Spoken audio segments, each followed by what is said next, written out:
Oke, baik.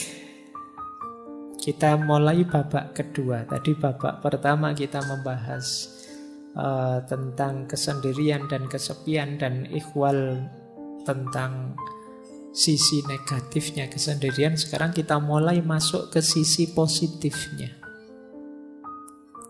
Yang pertama, ada banyak norma moral maupun norma agama yang mengarahkan kita untuk sendiri dan menganggap kesendirian itu adalah keutamaan.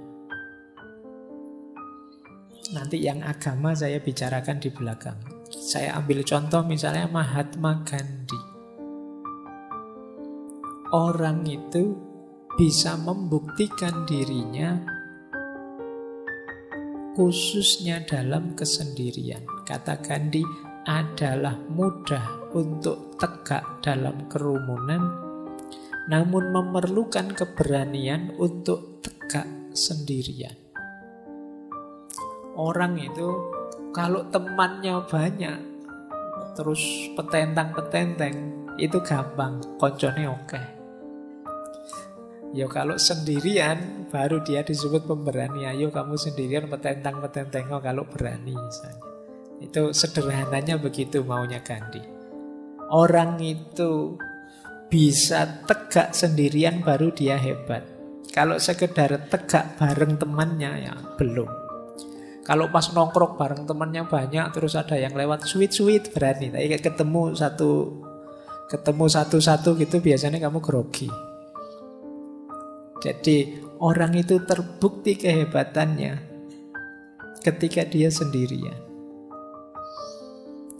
Kalau kamu bareng orang banyak, lewat kuburan, santai saja. Mungkin kamu sampai, ayo kalau ada hantu keluarlah ngono. Tapi begitu sendirian, wah, ono angin sidik, wah, melawayu mesti banter.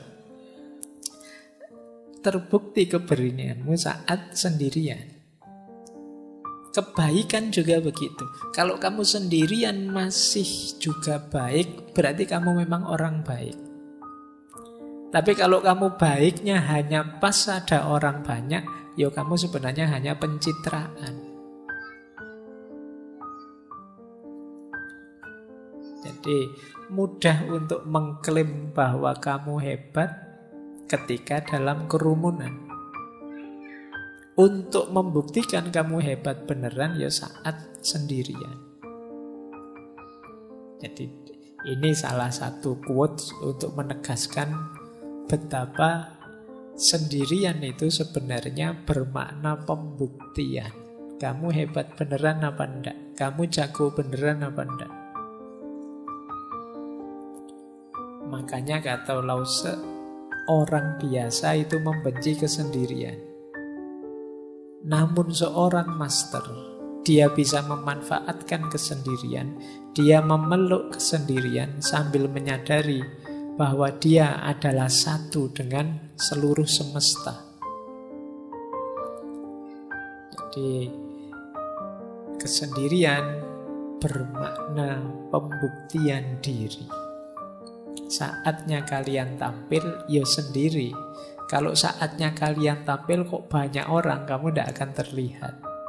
Eksis itu dirimu sendiri. Semakin banyak orang yang menopangmu, ya kamu dianggap belum terlalu eksis. Untuk menegaskan bahwa kamu eksis, ya ketika kamu sendiri pun ternyata bisa tegak. Jadi jalan keutamaan lewat aspek sendirian ini membuktikan bahwa kita ini memang benar-benar mampu, benar-benar bisa. Jadi secara positif kesendirian bisa bermakna pembuktian. Lanjut. Secara positif juga kesendirian bisa bermakna kebebasan.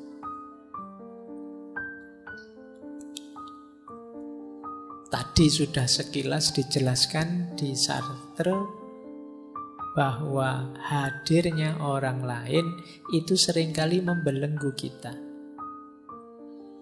Di sini ditambahi oleh Arthur Schopenhauer yang sering kita kutip, filosof eksistensialis. Kata Arthur, seseorang bisa menjadi dirinya sendiri hanya selama dia sendirian.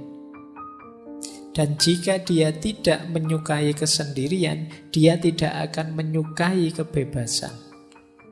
Karena hanya ketika dia sendirian, dia benar-benar bebas. Ini bebas ini maknanya dua. Bebas dalam arti kita bisa melakukan apapun tanpa terhalangi, atau bebas dalam arti kita bisa melakukan apapun tanpa bantuan orang lain. Jadi ini pembuktiannya lewat apa? Lewat kesendirian. Mampu apa tidak sendirian. Dan diilustrasikan dengan unik oleh Leonardo da Vinci. Kata Leonardo da Vinci, jika engkau sendirian, engkau sepenuhnya memiliki dirimu sendiri. Jika engkau ditemani oleh satu pendamping, engkau hanya memiliki sebagian dari dirimu sendiri, bahkan kurang, sebanding dengan kesembronoan perilakunya. Dan jika engkau memiliki lebih dari satu pendamping, engkau akan jatuh lebih dalam ke dalam penderitaan yang sama. Kalau kita sendiri, kita memiliki diri kita utuh. Tapi kalau ada teman satu saja, ya kita memiliki diri kita setengah. Yang setengah miliknya teman tadi. Kita kan berusaha mengadaptasikan dengan teman. Misalnya teman kita, saya itu tidak seneng lihat orang pakai baju merah, yo. Padahal kita pengen pakai baju merah karena bareng teman ini, akhirnya kita nego tidak pakai baju merah. Kita tinggal setengah. Ada teman kok nginep di kos, tiba-tiba bilangnya, saya kalau lampu nyala tidak bisa tidur. Sementara kita kalau tidur lampunya nyala. Kita tinggal setengah diri kita. Itu kalau temennya satu. Kalau temennya 3, diri kita tinggal 1/4. Nego dengan 4 teman ini mungkin maunya beda-beda. Saya tidak bisa tidur kalau tidak lampu disco. Saya tidak bisa tidur kalau tidak lampu, misalnya. Apa tidak puyeng kamu? Akhirnya semalam tidak tidur itu mikir lampu.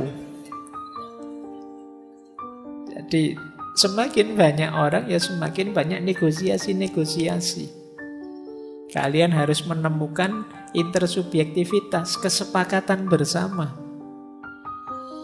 Semuanya bilang saya tidak bisa tidur kalau begini, saya tidak bisa tidur kalau begitu. Ya sudahlah, kita semua malam ini tidak usah tidur. Kita ngobrol saja. Ini negosiasi. Dalam hidup bersama memang begitu. Makanya semakin kita sendirian, semakin kita bebas. Ya meskipun tidak harus dengan kalimat orang lain adalah neraka, seperti yang disampaikan oleh Sartre. Jadi makna positif kedua, kalau tadi kan kesendirian itu pembuktian diri, kalau ini kesendirian itu kebebasan. Semakin kita sendiri, semakin kita bisa bebas. Baik. Hujan kah? Bukan. Kita lanjutkan. Yuk. Nah, pembuktian diri sudah, kebebasan sudah. Makna positif kesendirian selanjutnya adalah pemenuhan diri. Pemenuhan diri itu maksudnya kita ingin jadi apa? Kita ingin membuat diri kita selevel apa? Itu sebagian besar jalurnya adalah kesendirian. Contoh misalnya, saya ambil quote-nya Picasso. Kata Picasso, pelukis aliran kubisme yang terkenal sekali, tanpa kesendirian yang luar biasa, tidak ada pekerjaan serius yang mungkin dilakukan. Kalau kalian garap skripsi kan sendirian. Kalau pas temenmu banyak di kamar, ndak jadi nggarap skripsi. Ngobrol mesti. Saya ndak sendirian, juga ndak banyak teman Pak, berdua Pak. Kalau berdua ndak jadi skripsi. Mungkin jadi yang lain.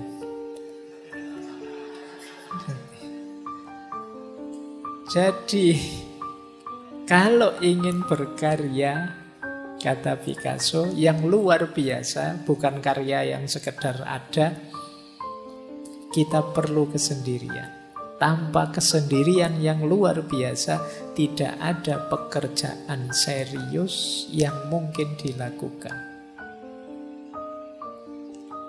Dan ini dikuatkan oleh Buddha.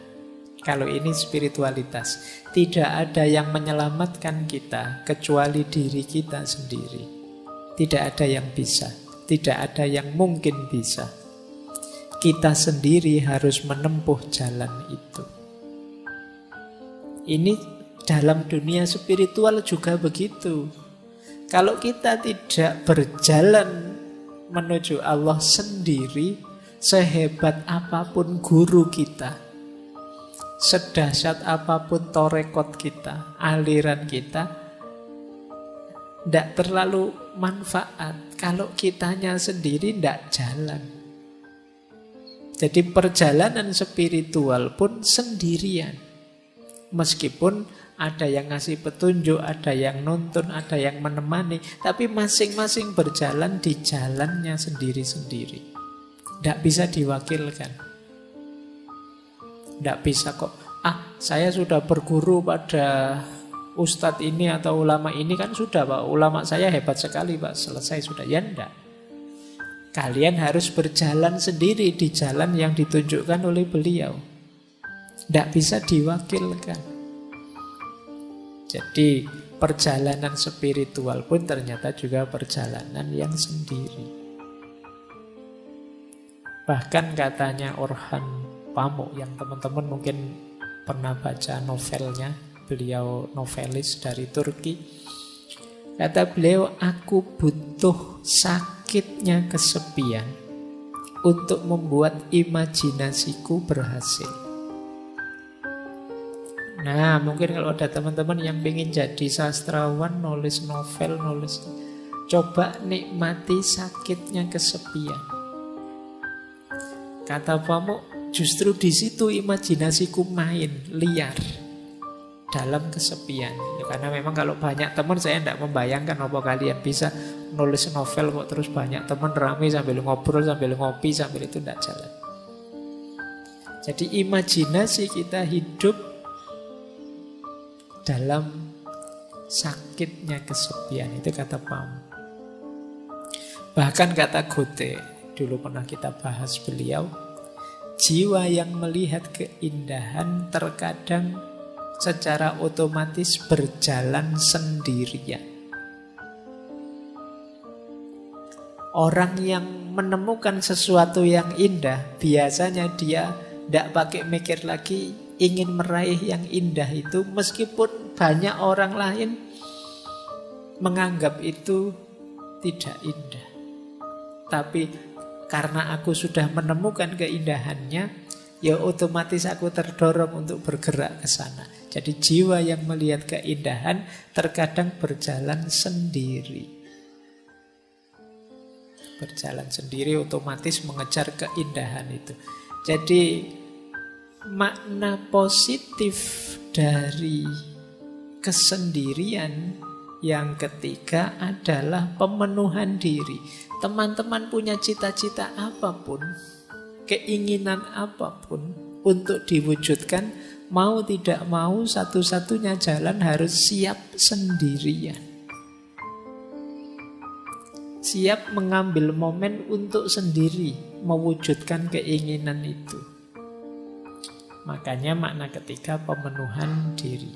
Jadi dalam kesendirian kita mewujudkan apa yang kita inginkan.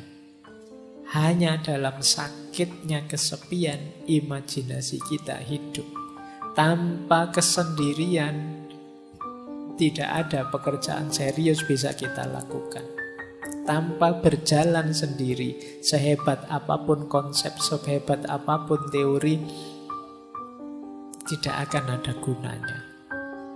Jadi disinilah pentingnya kita sendiri.